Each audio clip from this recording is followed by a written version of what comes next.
มาครับพี่น้องครับกับข้าวเหนียวเนี่ยครับพี่น้องถามมาหลายว่าส่งผมไปเฮ็ดทั้งมากนะครับออกจากคุกมาบ่นว่าพอดี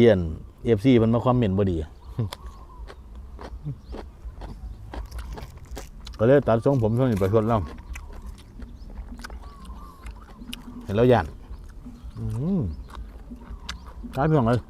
แซ่บไก่แม่เลยครับ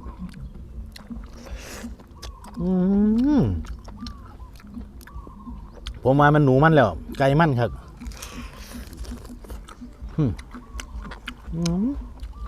พี่น้องเอ้ย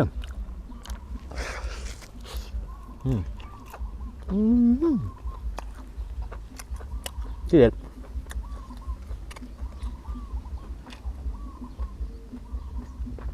ทำหุ้งเงิมใส่ประกอบ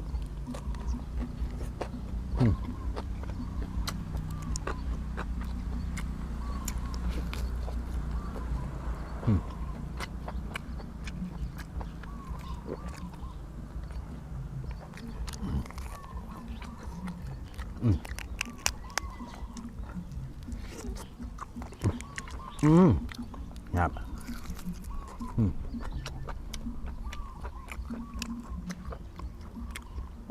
ที่เด็ดเลยหน่อย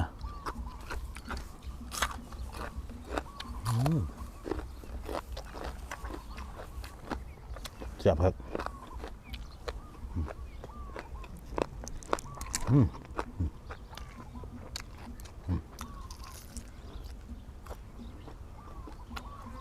โอ้เขาหนาเราไม่ได้มันเลย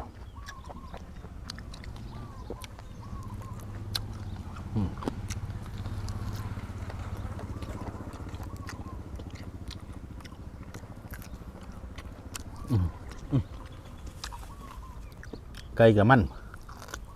ปลากับมันเนี่ยเพิ่นว่าเขาไม่ปลามันของแท้เลย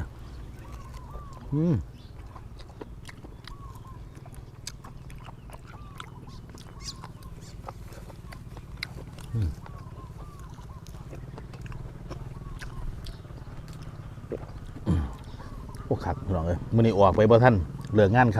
ำเอาในบ้านเลยมื้อนี้สวนหลังบ้าน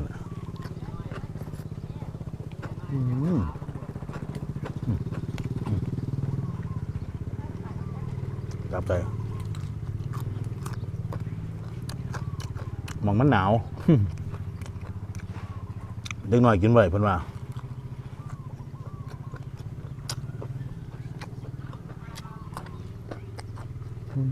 มาแล้วขอทาน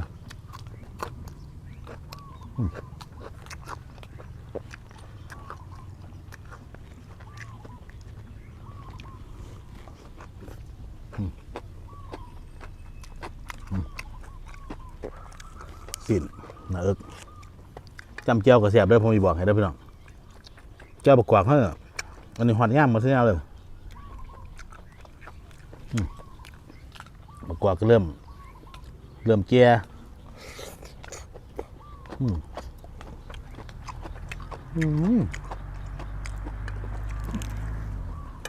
คักเลยไก่ตัวนี้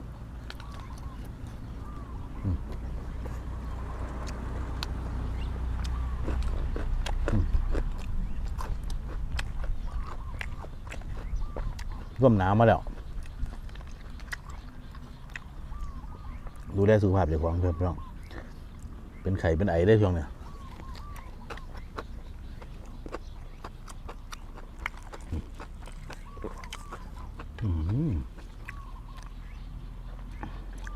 มัดเท่านั้น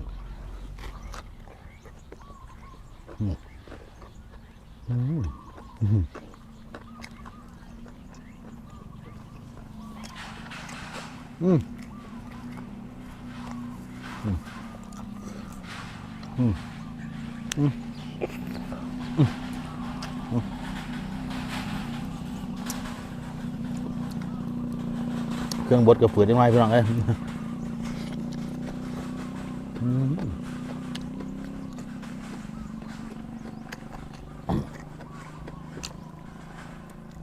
บ่ได้สดน้ำไม่ได้หอมมะกอกแห้งมะกอกต้นเหนียวแซ่บแห้ง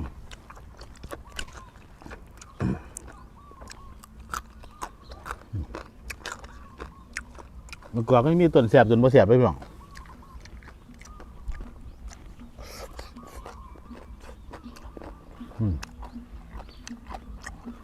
ต้นบ่แสบมันสิฝาดไปเลย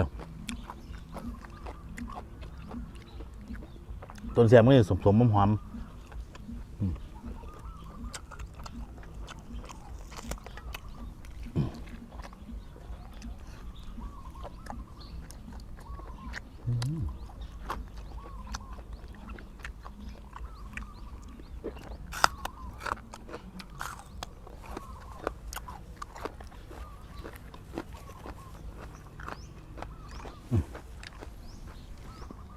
ส่วนตำหูจะข้ามกันนะพี่น้องเลยบะฮุ่งเพิ่มครับ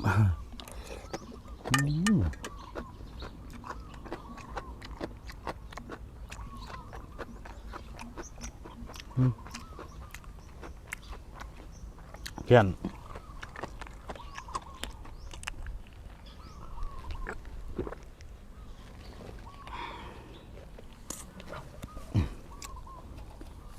โอ้ต้องเติมน้ำพี่น้องเลยลองจะหน่อย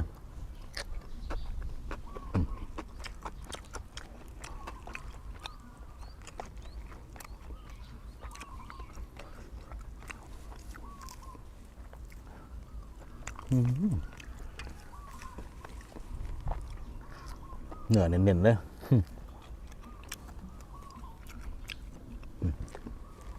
ครับเจ้านกเขา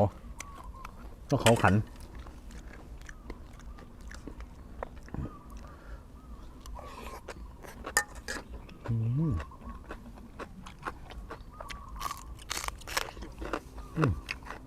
แก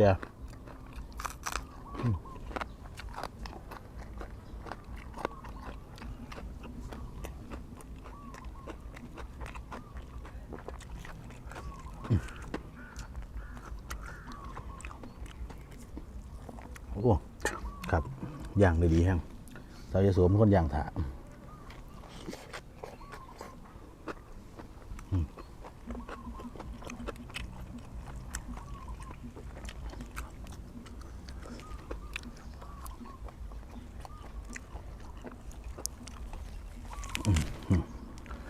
ว่างดีวะ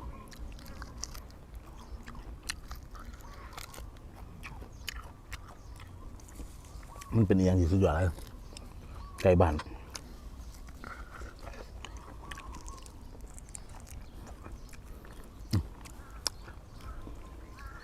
หนัง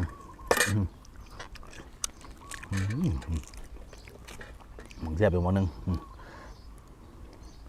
คุยตำหงพี่น้อง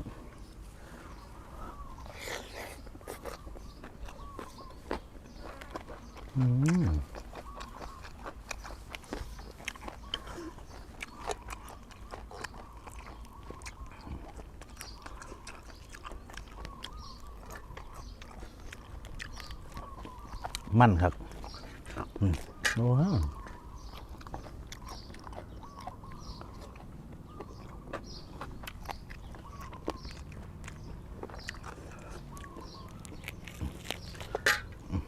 จงไว้ให้เพิ่นยืมตำหู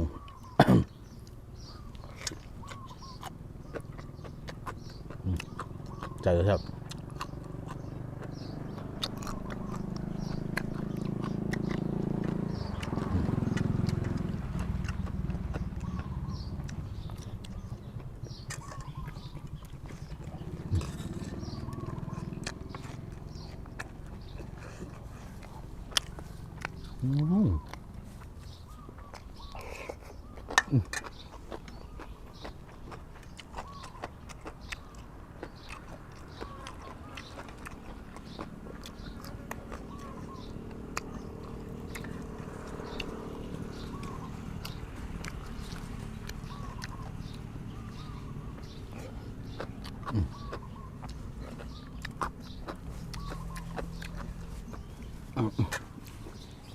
แซ่บครับพี่น้องเอ้ย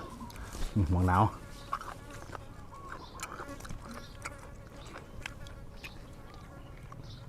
หมองเล็กน้อยหนาว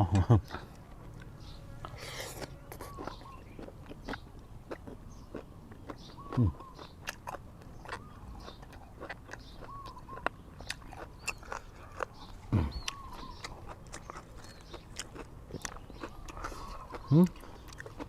รียบร้อย